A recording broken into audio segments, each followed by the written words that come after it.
Salut tout le monde et moi voici pour une nouvelle vidéo. Alors aujourd'hui je vais décider de vous parler de John Carter.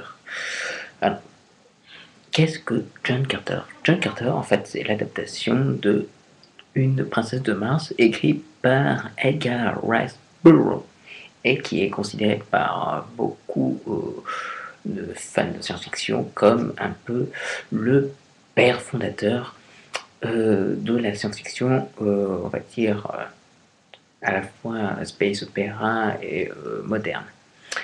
Et Une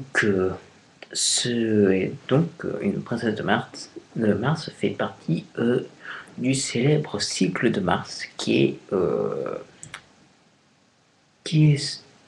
à la littérature de science-fiction ce qu'est la trilogie du Seigneur des Anneaux à l'heroic fantasy, à la littérature heroic fantasy. Alors, John Carter, c'est donc l'adaptation d'une princesse de Mars, et c'est le premier film live de Andrew Stanton. Alors, peut-être que le nom ne vous dit rien comme ça, mais si je vous dis Wall-E, Le Monde de Nemo, eh bien ces films ont été réalisés par Andrew Stanton. Donc c'est quand même quelqu'un qui ne fait pas des films de merde, ou qui ne sort pas de l'inconnu. Alors, beaucoup dans mon entourage attendaient énormément de ce film, disaient que ça allait être une tuerie cosmique, et les critiques émanant de quelques journalistes critiques cinéma qui attendaient énormément ont dit c'est génial. Et beaucoup dans mon entourage, des potes, ont dit que le film, pour eux, c'était vraiment génial, c'était super impressionnant et tout. Alors, je suis allé le voir, et pour vous dire la vérité, je suis un peu mitigé. Pourquoi je suis un peu mitigé? Parce que le film a énormément de qualité, mais il a aussi quelques défauts. Honnêtement, niveau qualité, ce film est super bien réalisé. Honnêtement, pour un premier film, c'est vachement bien réalisé. La mise en place de l'action est très bien faite. La psychologie des personnages est super bien, approfondie, tout autant que les relations entre les personnages, surtout entre la relation amoureuse entre la princesse et John Carter est super bien, tout comme la relation père-fille entre deux extraterrestres. Honnêtement, ça, les relations, la psychologie, tout y est. Et puis visuellement, c'est super beau. Les CGI sont magnifiques, surtout en ce qui concerne les extraterrestres qui font 3 mètres de haut, qui sont verts et qui ont 4 bras. Ça a l'air tout cheapos, mais ça ne l'est pas du tout. Ensuite, les décors, les costumes, le design des vaisseaux, honnêtement, c'est super beau. Honnêtement, il n'y a rien à dire. Et donc, comme je vous disais, les CGI sont magnifiques. Ensuite, les scènes d'action, enfin les batailles, sont vraiment géniales et super bien filmées. Et c'est vu il y en a beaucoup qui en attendent énormément sur les scènes de bataille, honnêtement, elles sont géniales. Et honnêtement, il y en a une qui me fait super plaisir, c'est quand John Carter se bat contre une centaine d'extraterrestres, qui les affronte tout seul avec son compagnon d'infortune, une sorte de chien extraterrestre à 6 pattes et tout. Et franchement, c'est vraiment l'une des plus belles scènes du film et tout. C'est super bien fait et tout. Et honnêtement, c'est ma préférée de tout le film. Honnêtement.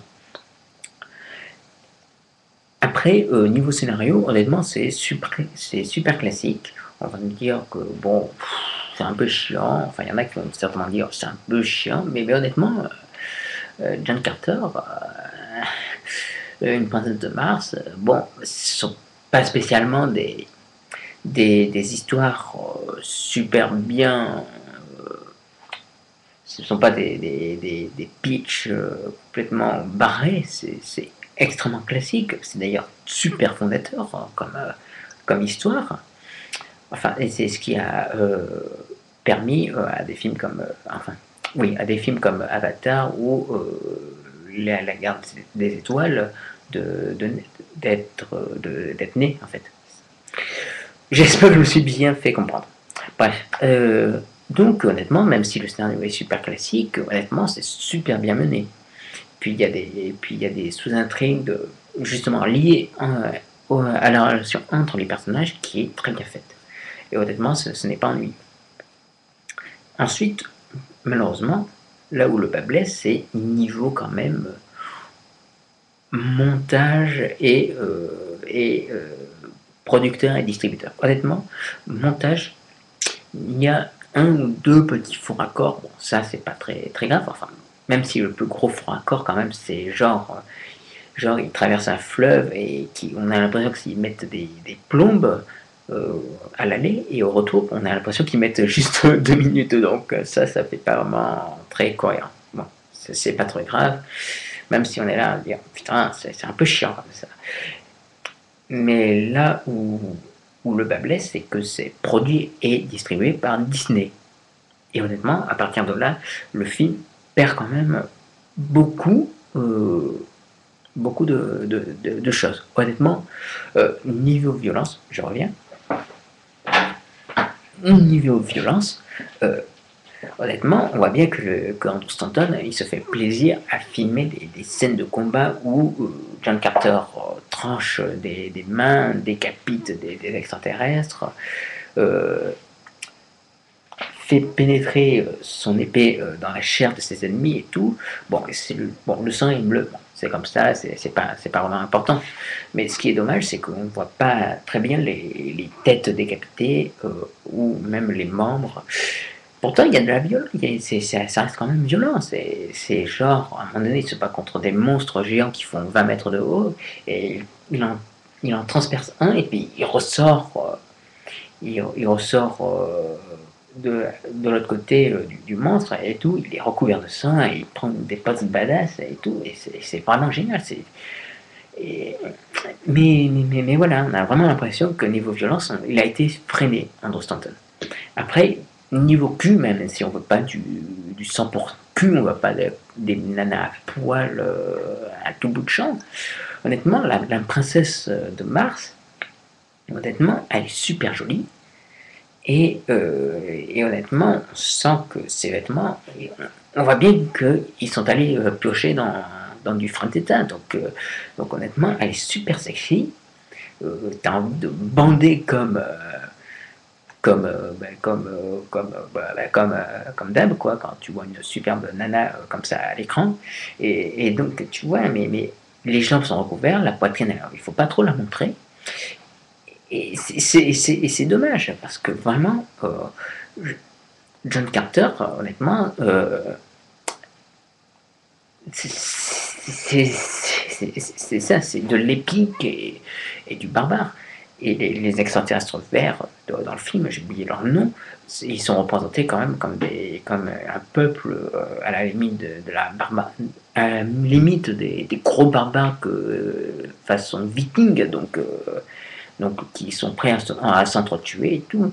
Et puis bon, niveau interprétation, honnêtement, c'est super bien interprété. Taylor Kitsch, qui, au-delà de son nom ridicule, interprète et transcende John Carter. Il a des putains de poses viriles bien badass et tout ça. Il est du genre, ok, vous essayez de me faire chier les mecs. Eh bien, vous n'y arriverez pas. Et honnêtement, en même temps, il a cette attitude badass et en même temps, il est traumatisé par la perte de sa femme, de sa fille et tout ça. Mais voilà, mais par moments, il y a de l'humour lourd façon Pirates des Caraïbes ou Prince of Persia, et ça, c'est énervant. Ça, honnêtement, ça plombe vraiment le côté sombre euh, et tragique de John Carter, ce qui est vraiment dommage pour ma part. Ensuite, il y a le film est en 3D, mais la 3D, honnêtement, elle ne fait pas mal aux yeux, elle ne vous fait pas sortir les yeux des orbites, honnêtement. Et je sais de quoi je parle, je suis pas du tout un gros fan de la 3D au cinéma. Et honnêtement, elle marche bien. Mais même si Andrew Stanton, il voulait vraiment penser son film en 2D, en 3D, ça va, c'est regardable. Les interprètes donc sont géniaux, franchement, ils sont vraiment bien, ils sont vraiment excellents. Et voilà, le seul vraiment gros défaut du film, c'est que c'est produit et distribué n'importe comment par Disney. Voilà, qui n'a rien compris à l'idée de base et à ce que voulait Andrew Stanton. Voilà, voilà, c'est tout ce que j'ai à vous dire. Malheureusement, le film est en train apparemment de faire un bid mondial, ce qui est dommage, parce que vraiment, il y a des bonnes choses dans ce John Carter. Et, et moi, honnêtement, j'ai trouvé que le film était bien, même malgré ses gros défauts. Donc, je vous conseille d'aller le voir, parce que c'est vraiment un putain de bon film, honnêtement. C'est pas un chef-d'œuvre, mais c'est vraiment bien. Et moi, je vous conseille vraiment d'aller le voir parce que je suis sûr que si il y a un deuxième film sur le cycle de Mars, voire même un troisième film sur le cycle de Mars, je suis sûr que on a quasiment l'équivalent d'un Seigneur des Agneaux, des Agneaux, un Seigneur des Anneaux sur Mars. Et voilà. Donc moi, je vous conseille vraiment d'aller voir John Carter et d'y aller au plus vite. Donc, je ne vous dérange pas plus que cela. On se retrouve pour une prochaine vidéo. D'ici là, portez-vous bien et ciao ciao.